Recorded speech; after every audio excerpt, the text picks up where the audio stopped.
코로나19 4차 대유행의 기세가 꺾이지 않고 있는 가운데 광복절 연휴를 맞아 확산세가 더 커질 수 있다는 우려가 제기되고 있습니다. 불교계는 코로나19 감염 확산을 막기 위한 방역을 강화하는 등 적극 대처에 나섰습니다. 코로나19 사태 속에서 졸업식의 풍경도 달라지고 있는 가운데 조계종립 동국대학교가 찾아가는 학위 수여식을 가져 관심을 모으고 있습니다. 총장이 직접 졸업생이 있는 일터나 대학원 등으로 찾아가 졸업을 축하하고 격려하는 기회를 가졌습니다. 코로나19 사태가 장기화되며 명상 수행에 대한 관심이 높아지고 있는 가운데 가상세계인 메타버스를 활용한 명상 프로그램이 선보였습니다. 명상 모임 참가자들은 명상 앱을 통한 가상 공간에서 각자의 개성을 살린 아바타를 활용해 다양한 명상 체험을 하고 있습니다. 광복 76주년을 맞아 일제강점기의 불교계 항일운동 유적지들이 재조명되고 있습니다. 선운산 도소람과 남해 용문사 등과 함께 3대 지장기도 도량으로 꼽히는 연천심원사는 경기 북부 항일의병의 주요 거점이었던 곳으로 일본군에 의해 폐허가 됐지만 일제에 저항했던 유적지로 전해지고 있습니다. 조계종의 종법 개정안 등을 다룰 221회 임시중앙종회가 오는 9월 10일 개원합니다. 중앙종회는 이어 오는 10월 종회의원 연수를 통해 한국불교 포교 방향에 대한 토론회를 갖고 삼보사찰 순례에도 동참합니다.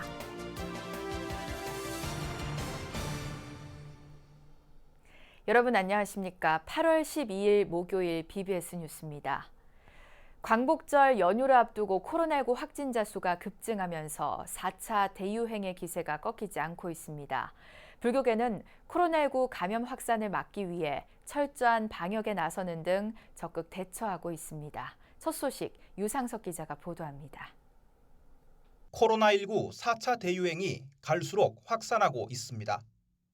5주 넘게 1000명대, 네 자릿수를 이어가던 하루 신규 확진자 수는 급기야 2,000명을 넘어섰습니다. 높은 강도의 사회적 거리 두기와 사적 모임 인원 제한 조치도 별다른 효과를 내지 못하고 있고 기존 바이러스보다 전파력이 강한 델타형 변이 바이러스까지 기승을 부리고 있는 상황. 특히 광복절 연휴를 앞두고 이동인구가 늘어날 것으로 예상되는 데다 서울 도심에서 대규모 집회까지 예정되면서 추가 감염에 대한 우려는 더욱 커지고 있습니다. 서울시는 광복절 연휴 기간 예정돼 있는 도심 불법 집회에 대해서는 강한 법적 대응을 예고했습니다. 지하철역 무정차 통과, 시내버스 우회, 그리고 역 출입구 통제 등 가능한 집회 인원 집결을 막는 계획을 시행하도록 하겠습니다. 그럼에도 불구하고 불법 집회를 강행하시게 되면 현장 체증을 통해서 주최자 및 참여자에 대해 감염병 예방법 위반으로 즉시 고발 조치할 예정이고요. 이런 가운데 광복절 연휴를 앞두고 불교계 역시 방역에 비상이 걸렸습니다. 각 사찰에 대한 방역을 철저히 진행하는 한편 사회적 거리 두기를 비롯한 개인 방역 수칙도 철저히 준수하고 있습니다. 법회를 비롯한 각종 행사들은 최대한 비대면으로 진행하고 불가피한 대면 행사의 경우 방역 당국의 인원 기준 등을 지켜가며 진행하고 있습니다. 대면 행사에 참석하는 신도에게는 코로나19 백신 접종을 최대한 독려하고 있습니다. 4단계에서는 최소 인원이 10% 기준으로 해서 10명이고요. 그리고 최대로 야외 공간까지 다 활용하더라도 99명 이내여야 됩니다. 사찰에서는 우리 신도님들이 이 백신 접종을 하게 되면 설령 이제 이 코로나 바이러스에 감염이 되더라도 중증으로 안 갈 수 있기 때문에 이 백신 접종을 많이 좀 독려를 해서 백신 수급이 어려워진 상황에서 확산일로의 4차 대유행을 막기 위해서는 불자들은 물론 모든 국민들의 적극적인 방역 수칙 협조와 관심이 절실한 때입니다. BBS 뉴스 유상석입니다. 코로나 사태 속에서 각 대학들의 비대면 학위 수여식이 확대되고 있는 가운데 조계종립 동국대학교가 찾아가는 학위 수여식을 열었습니다. 총장이 직접 동국대 졸업생들의 일터와 모교 대학원 등으로 찾아가 학위증을 건네며 졸업을 축하하고 격려했습니다. 홍진호 기자가 봉은사에서 열린 찾아가는 졸업식 현장을 취재했습니다. 1년 중 가장 덥다는 말보. 동국대 윤성희 총장이 강남 봉은사에 나타났습니다. 모교 졸업생으로 이곳에 취업한 박민혜 씨를 만나기 위해서입니다. 모교 대학원에 진학한 졸업생과 카페를 개업한 졸업생을 차례로 만나고 난 직후로 살뜰한 격려가 이어졌습니다. 배운 거 여기서 제대로 실력 발휘해서 꼭 성공하기 바래요. 감사합니다. 그래. 예. 또 우리 봉은사 다래원 앞에서는 박민혜 씨만을 위한 졸업식이 열렸습니다. 단출하고 간소했지만 학사모를 쓰고 총장으로부터 직접 학위증을 받아 정식 졸업식보다도 더욱 뜻깊어 보였습니다. 봉은사 주지 원명 스님 또한 새 식구가 된 박 씨의 졸업을 축하하며 꽃다발을 건네자 박수 소리가 도량을 가득 채웠습니다.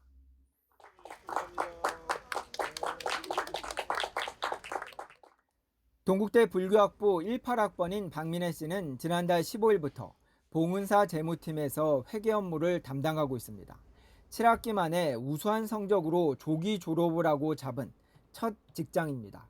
동국대는 이번 학기에 박사 103명, 석사 570명, 학사 1,400명 등 모두 2,073명이 졸업을 하는데 이 가운데 박 씨가 5명의 찾아가는 졸업식 대상자 중 한 명으로 선정됐습니다. 이렇게 저를 위해서 학교팀과 봉사팀이 이렇게 힘을 합쳐주셔서 감사하고 불교의 인연이 참 깊다는 것을 새삼 느끼게 되었습니다. 이제 앞으로 이렇게 학교에서 배운 내용들을 봉사에서 열심히 업무를 해내도록 노력하겠습니다. 새로운 길에 들어선 졸업생들에게 총장이 직접 건넨 학위증은 100마리 말보다 더한 용기와 감동을 선사했습니다. 강남 봉은사에서 BBS 뉴스 홍진호입니다. 코로나19로 지친 몸과 마음을 치유하기 위한 명상 수행에 대한 관심이 뜨거운 가운데 3차원 가상세계인 메타버스를 활용한 명상 프로그램이 선보여 눈길을 끌고 있습니다. 국내 첫 마음챙김 명상 애플리케이션 마보는 지난달 20일부터 SK텔레콤과 함께 메타버스 플랫폼 이프렌드를 통해 마보와 함께하는 마음챙김 명상 모임을 진행하고 있습니다. 명상 모임 참가자들은 카페와 거실, 운동장 등 메타버스 내 가상 공간에서 각자의 개성을 살려 만든 아바타를 통해 마보의 명상 수업을 받고 퇴근, 하굣길 명상, 하루를 마무리하는 일기쓰기 명상 등을 체험하고 있습니다. 명상의 마보의 마음챙김 명상 모임 참가자들은 20대 대학생부터 30, 40대 직장인들까지 다양하며 8월 말까지 매주 화요일 저녁 7시부터 1시간 동안 다양한 명상 체험을 하게 됩니다. 가정이나 일터 등 사회 곳곳에서 발생하는 갈등을 해소하고 올바른 소통을 이끌기 위한 불교 대화법을 배울 수 있는 온라인 강좌가 마련됐습니다. 4부대중 공동체 신대승 네트워크와 한국대학생불교연합회 총동문회는 그제 저녁 대불 아카데미 강좌, 갈등 전환을 위한 공동체 대화법 첫 강좌를 온라인 화상 시스템인 줌 방식으로 진행했습니다. 개떡같이 말하면 찰떡같이 들어야지 라는 얘기가 있잖아요. 이거를 바꿔서 찰떡같이 듣게 하고 싶으면 찰떡같이 말하면 되는데 찰떡같이 말하지는 않고 상대방이 자꾸 잘 들어야지라고만 이렇게 강요하는 경우가 참 많아요. 심리상담 전문가인 이윤형 마인드 코칭 연구소 소장은 나의 에너지는 어디에 집중돼 있는지 파악하고 대화를 통해 상대방의 긍정적 반응을 유도하는 연습의 필요성 등을 강조했습니다. 갈등 전환을 위한 공동체 대화법 강좌는 오는 10월 19일까지 10회에 걸쳐 매주 화요일 저녁 7시 30분 온라인 줌을 통한 개방형 강의 방식으로 진행될 예정입니다. 광복 76주년을 맞아 일제강점기 불교계 항일운동을 재조명하는 기획보도, 오늘은 두 번째 시간으로 유적지를 조명해봅니다. 선운산 도소람과 남해 용문사 등과 함께 3대 지장기도 도량으로 꼽히는 연천 심원사는 경기 북부 항일의병의 주요 거점으로서 역할을 하다 일본군에 의해 폐허가 된 곳입니다. 당시 심원사는 의병들을 물심양면으로 지원하고 함께 일제에 저항했던 걸로 전해졌습니다. 김호중 기자가 보도합니다. 경기도 연천의 원 심원사로 향하는 길목에는 항일 의병묘역이 자리하고 있습니다. 일제강점기 경기 북부 지역에서 일본군과 맞서 싸우다 숨진 의병들의 넋을 기리는 위령비와 의병 구인의 묘입니다. 사찰 인근에 세워진 항일 의병비는 무슨 의미일까? 지금의 원 심원사는 과거 금강산 유점사의 말사인 심원사를 2000년대 들어 복원한 겁니다. 심원사는 일제시대 항일 의병의 본거지 역할을 하던 곳으로 의병에게 숙식 제공을 비롯해 직간접적으로 지원을 아끼지 않았던 것으로 전해졌습니다. 이렇다 보니 일본군의 집중 공격으로 절은 폐허가 되다시피 했습니다. 전부 다 몰살당했길래 그게 말이 안 퍼진 거요. 예, 안 그래서 뭐 이제 입으로도 이제 이래 전해졌을 건데 여기 있는 선생님들이 전부 다 입증했기 때문에 말이 안 퍼진 거예요.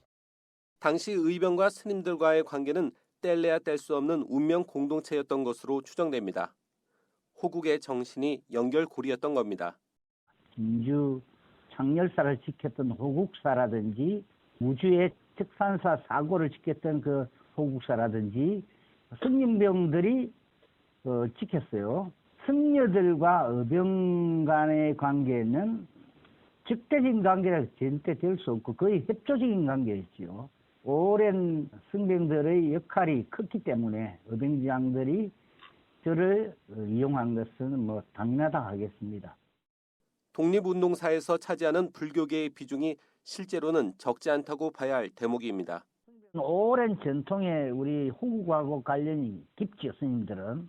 그래서 의병장들이 개신교도에 비해서 스님들을 대하는 태도가 달랐습니다.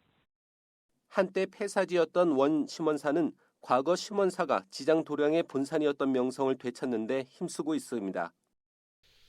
일제강점기 조국의 산하를 지키는 데 앞장섰던 항일 의병의 호는 이곳 심원사처럼 불교의 호국 정신과 맥이 닿아 있습니다. BBS 뉴스 김호준입니다.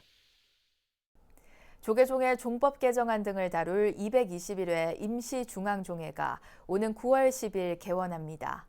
조계종 중앙종회 의장단과 상임분과위원장, 특별위원장, 종책모임 회장단은 어제 오후 한국불교역사문화기념관 2층 국제회의장에서 연석회의를 열고 221회 임시중앙종회 일정을 확정했습니다. 중앙종회는 이어 오는 10월 14일과 15일 경남 부곡 온천 리조트에서 연수를 진행하기로 했습니다. 연수 첫날에는 한국불교 포교 현황과 나아갈 길을 주제로 토론회를 갖고 다음 날에는 삼보사찰 천리길 순례에 나서는 상월선원 만행결사 대중들과 함께 부곡에서 밀양까지 함께 걸을 예정입니다. 더불어민주당 송영길 대표가 강원도 속초의 한 사찰에서 템플스테이를 하며 여름 휴가를 보내고 있는 걸로 확인됐습니다. 송 대표는 어제부터 속초의 한 사찰에 머물면서 단식과 독서를 통해 재충전의 시간을 보내고 있고 특히 당내 대선 주자들의 순회 경선 레이스를 앞두고 전국 구상을 가다듬은 걸로 알려졌습니다. 송 대표는 오는 15일까지 사찰에 머물며 휴가를 보낼 계획입니다. 송영길 대표는 해마다 한두 차례 건강관리 차원에서 단식을 해왔고 마음치유 공부 등을 통해 자신의 내면을 다스려온 걸로 전해졌습니다. 도심 수행포교도량 한마음선언 울산지원이 개원 30주년을 맞았습니다. 울산지원 4부대중은 개원 초기부터 지금에 이르기까지 지난 30년의 발자취를 되돌아보고 수행과 포교 등에 더욱 매진할 것을 서원했습니다. 울산 BBS 박상규 기자가 보도합니다. 1991년 대행 스님의 초청 법회가 인연이 되면서 그해 8월 울산 중구 태화동에 한마음선언 울산지원이 개원했습니다. 스님을 찾아 배웠고 그리고 가르침을 좀 받아야 되겠다 이런 생각을 가졌더랬죠. 우리가 울산에 공부방을 하나 마련하자 해서 공부방을 마련을 했더니 당시 개원식에서 대행 스님은 마음 공부의 중요성을 강조했습니다. 내 집도 아니고 여러분들 다 같은 똑같은 한마음의 열애의 집입니다. 여러분들이 공부하는 장소죠. 개원 이후 울산지원은 보살 신행회와 학생회 등 각종 신행 모임이 구성됐고 많은 이들이 모여 공부하는 수행 도량으로 발전했습니다. 2001년 북구 청곡동으로 터를 옮긴 울산지원은 수행 포교는 물론 암 환자와 소년 소녀 가장 돕기, 장학 사업 등 지역 사회와 함께했습니다. 돌아보면 얼마나 우리가 귀한 존재들입니까? 얼마나 대단한 존재들입니까? 하루에 한 번이라도 더 많이 자신에게 감사하고 주변에 감사하면서 개원 30주년을 맞아 한마음 선언 울산지원은 코로나19 극복을 위한 이웃 돕기 나눔 성금을 울산 사회복지 공동모금회에 전달했습니다. 우리가 마음 공부를 열심히 하여 일체 모든 경계를 주인공 자리에 놓을 수만 있다면 앞으로 30년을 넘어서 다음 생애에도 이 자리에 있을 거라 생각합니다. 한마음 선언 울산지원은 지난 30년간 그래왔듯 앞으로도 울산 지역 불자들의 마음 공부 길라잡이로 지역 수행 포교를 이끌어 나갈 계획입니다. 울산에서 BBS 뉴스 박상규입니다. 조계종 제2교구 본사 화성용주사 주지 성법스님이 코로나19 시대 불자와 시민들의 마음 치유와 잘 사는 법을 주제로 법문을 펼쳤습니다. 성법스님은 어제 서울 마포 다보빌딩 3층 법당 다보원에서 BBS 불교방송의 비대면 수요 정기법회 법사로 나서서 자신의 장단점을 잘 알면 잘 살 수 있고 결국 금수저 인생이 되는 것이라고 강조했습니다. 성법스님은 이어 이선재 BBS 불교방송 사장과 만나 코로나19 시대 방송 포교의 역할과 중요성에 대해 의견을 나눴습니다. BBS 불교방송 수요 정기법회 특집 코로나19 극복을 위한 마음법문 성법스님 편은 오는 19일 오후 1시 30분과 21일 저녁 7시 30분, 22일 오전 6시 30분에 BBS TV로 각각 방송됩니다. 이어서 꼭 짚어봐야 할 공감 뉴스들을 모아봤습니다. 오늘의 알찬 뉴스입니다.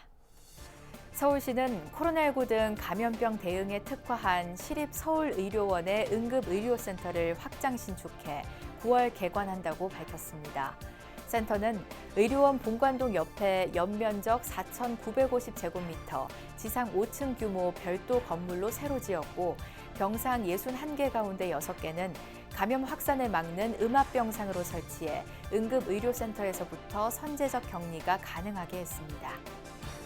행정안전부는 휴가철 물놀이 안전사고 예방을 위해 물놀이 관리 지역 정보를 생활안전지도 홈페이지와 앱을 통해 오늘부터 제공한다고 밝혔습니다. 새 서비스는 계곡이나 하천, 유원지 등의 물놀이 관리 지역을 지도상에서 쉽게 찾을 수 있으며 물놀이 통제구역과 안전시설 설치 현황, 과거 인명사고 등의 이력도 확인할 수 있도록 했습니다.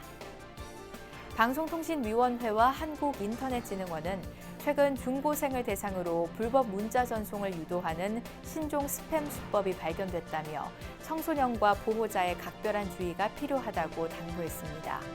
신원을 숨기기 위해 주로 텔레그램을 이용하기 때문에 텔레그램 문자 알바로 불리는 이런 수법은 문자 알바 주급 5만 원 등의 내용으로 학생들을 모집하는 걸로 파악됐습니다. 불교단체들이 사회 곳곳에서 발생하는 갈등을 해소하고 올바른 소통을 이끌기 위한 불교 대화법을 배울 수 있는 온라인 강좌를 마련했는데요. 따뜻하고 부드러운 말로 중생을 대하는 불교의 대화법을 통해 우리 사회의 소통 부재에 따른 갈등을 해소할 수 있는 소중한 발판이 되길 바랍니다. 이상으로 8월 12일 목요일 BBS 뉴스를 마칩니다. 여러분 고맙습니다.